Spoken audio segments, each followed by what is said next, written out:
लेकिन ओकरा से पहले कहे के बा गुरुजी, आज बदरी से निकल के चांद मिल गई, आज बदरी से निकल के चांद मिल गई, धरती से आसमान मिल गई। बदरी से निकल के चांद मिल गई, धरती से आसमान मिल गई।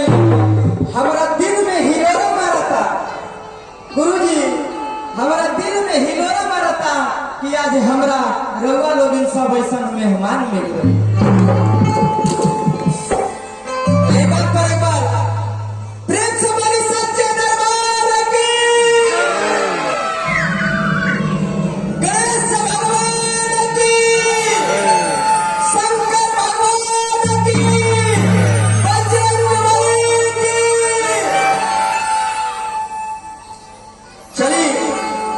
चले के बाबा मशहूर बाबा के दरबार में।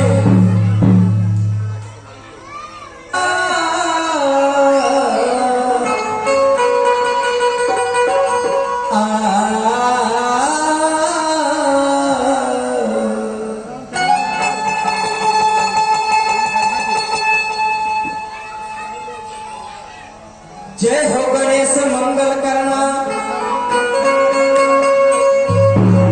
जय हो गणेश मंगल करना, विघ्न हरो गणराज।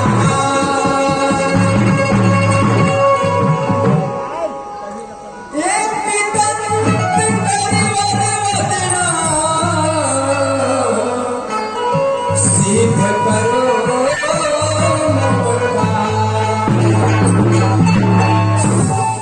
सिद्ध करो मम काज आज हे गौरी के लाल।